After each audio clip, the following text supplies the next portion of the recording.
Hello everyone, it's Just a Dad. Today I'm going to do a quick video and show you how to change the wheel on the Shark AI Ultra Matrix Robot Vacuum Cleaner. So a friend of mine had a robot, had the Shark robot, and she was getting a wheel error.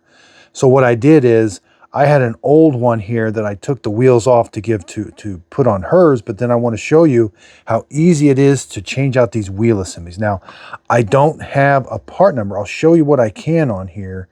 I don't think there's an actual part number.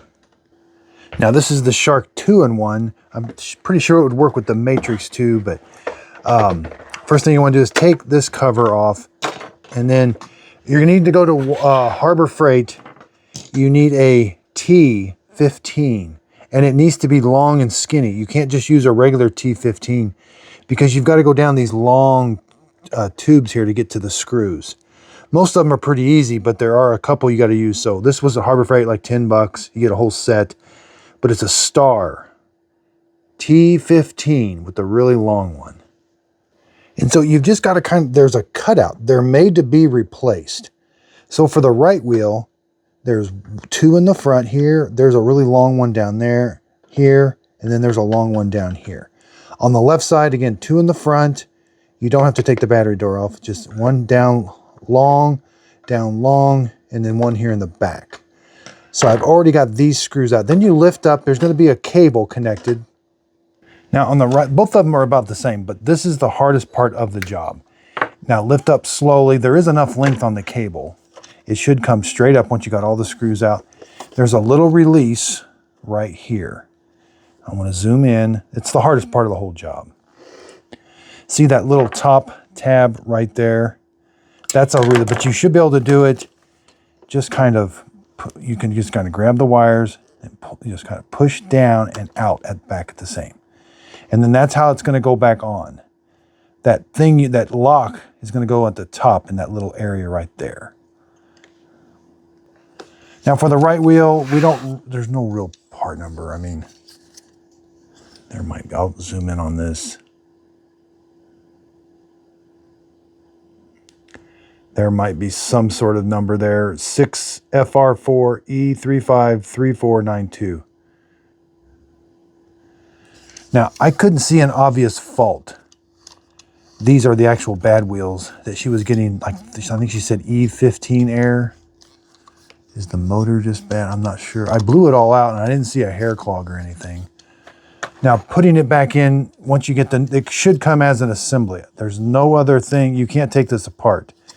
I mean, I don't think you could take that. Maybe you could take that motor off.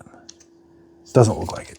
Okay, so when you get the new one, that's all coiled up here. Just pull it, kind of test fit the wheel first, because I tried pulling one of these wheel assemblies off another robot and it wouldn't fit, even though it looked like it would. So now, kind of the right one, angle it like this. Put that lock tab at the top. And then you got to kind of bend the wires, but be careful. And then you're going to put the connector in. You're kind of doing it blindfolded. You can't really turn anything, so just kind of put it there. Don't bend the pins. Again, this is the hardest part. Getting the connector on and off is the hardest part. The screws weren't very tight. It's just hard.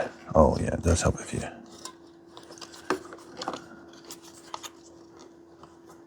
Seemed like it came off easier. I'm in a different position or something. Oh, there it is. There, kind of hold it like that. Push it, you'll hear it click. Give it a little tug. Kind of tuck the wire down in there. There you go. Then put your screws in. Now for the left side. Now one trick is when you tip this over, there's the screws that are down that long hole. They could tip out and go into the robot, so be very careful. So here's the left one again. There's that screw if I tipped it over. But you got to press the lock right there. There's a lock on top. And there, it comes off. Now I'm going to do a quick research, see if I can find, and I'll put it on my website, justadadapproved.com.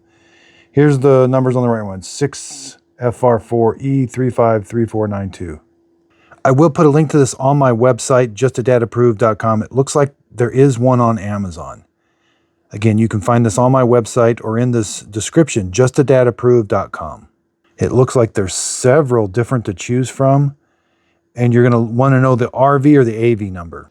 And there's the data tag, and right here, there's where your model number, RV2610B. The last few numbers I don't think matter as much as the first like 4 or 5. That's going to be the most important numbers to go by. You can change the battery. It's very easy. I think that's about it. You can pop that wheel out if you had to. You can replace that. That's about it. Dustpan you can replace. That's it. So again, I review robot vacuum cleaners for a living. Check out my website, justadadapproved.com. I'll put a link for the tools I used and for the parts I used.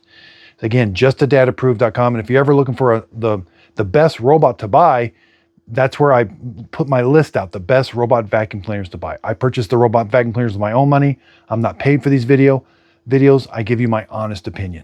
Justadadapproved.com is home of the honest review. I want to prevent you from wasting bad money on bad robots. And there's also going to be helpful tips and tricks and repair videos also. So again, thanks everybody. If you could, like, subscribe, and check out justadadapproved.com.